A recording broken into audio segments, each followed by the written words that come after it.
Yo, what's going on, guys? It's Houston Sports Talk back in a video today, and we're going to be recapping Monday Night Football from tonight as the Chargers easily defeat the Indianapolis Colts and clinch playoff berth since the first time, I think, since 2018 or 2019, whatever year that was, 2018, I think. Justin Herbert's first year going to the playoffs after 2 years in the NFL, 2 amazing years. He's finally going to the playoffs. Good for him. I think both him and their coach Brandon Staley they deserve this. And it's after the collapse they had last year, where they had a couple really horrible losses. I think they lost to the Texans. Of course, I remember that. That was an awful loss to the Texans, and I think they had this other loss which got them out of the playoffs. They didn't make the playoffs last year, and so I think that this is. Oh, I think the Raiders was their other loss at the last game of the season. So they've had some. Last year they had some things that happened to them that got them out of the playoffs, like losses to the Texans and the Raiders, and I'm excited to see what they can do in the playoffs. Because I think they can be a scary team in the playoffs. I'm not saying they're going far, but I can see them winning a playoff game. Which I think that's a good step in the right direction. Let's get into this game as the Chargers beat the Colts 20-3. We're going to start with the scoring summary. As the Chargers, it took a while for both of these teams to score. We had some bad football in the first quarter and a little bit going into the second. The Chargers finally score with 8 minutes and 41 seconds to go in the second quarter. Austin Eckler runs it up for a 1-yard touchdown. Cameron Dicker, the kicker, makes the extra point, and 7-0. Here's the only Colts points of the night with 4 minutes and 21 seconds. Chase McLaurin, I think. He makes a 46-yard field goal to make it 7-3. Then going into halftime with 0 seconds on the board, Cameron Dicker makes a 24-yard field goal, 10-3. Then with 6 minutes to go in the third quarter, he makes a 21-yard. Cameron Dicker makes a 21-yard field goal to give the Chargers a 13-3 lead. And then Austin Eckler has another 1-yard touchdown. Cameron Dicker would make the extra point, and the Chargers would go up 20-3. So, looks like a lot of Chargers control there. 5 scores, 4 of them belong to the Chargers. Let's go over the game leaders. Justin Herbert was 24 for 31 with 235 passing yards, 1 interception. No touchdown passes because their 2 touchdowns were running touchdowns. Nick Foles, 17 for 29. 143 passing yards and 3 interceptions. He was throwing interceptions like they were Christmas presents. I will say I don't think it would have been that much better with Matt Ryan, but this was an awful performance. I expected better from Nick Foles. This is a quarterback that carried the Philadelphia Eagles to the Super Bowl 52 win against the Patriots a couple years back, and I didn't think that the Colts would be able to pull off a win with Foles tonight, but we've seen some decent things from him in the last couple years, so I thought maybe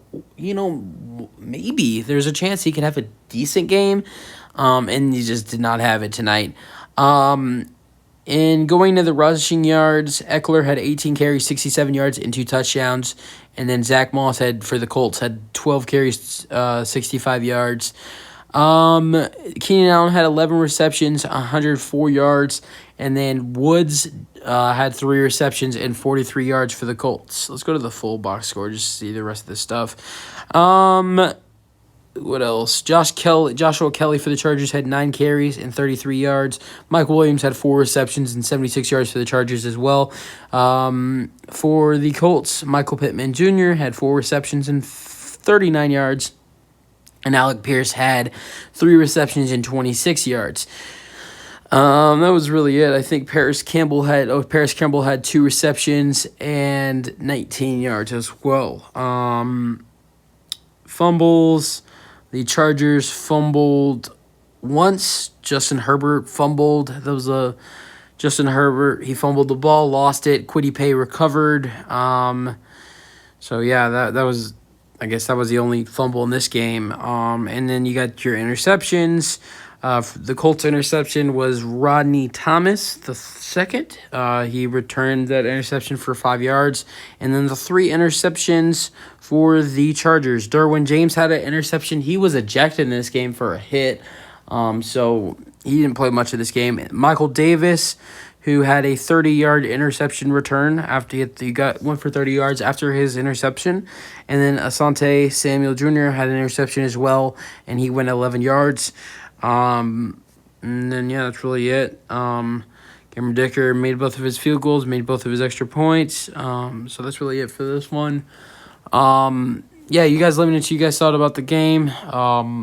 This wasn't the best Monday Night Football, but here's the good thing, and I've been a little disappointing about it, and I know we've had some decent performances on Monday Night Football, but for Joe Buck and Troy Aikman, an announcing duo, that we'd see those guys get not only the last couple of years we saw them get the Fox Game of the Week the last couple of years, but we saw them got Thursday Night Football games. We got to see them call great games.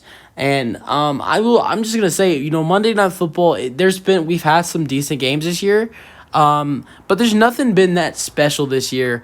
And next week, I think, will be the best Monday Night Football game of the year. The Bengals and the Bills. I am so excited for that game.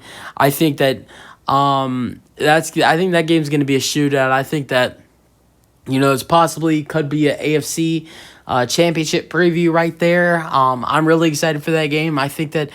I think that game next week will be the best Monday Night Football game we've seen all season.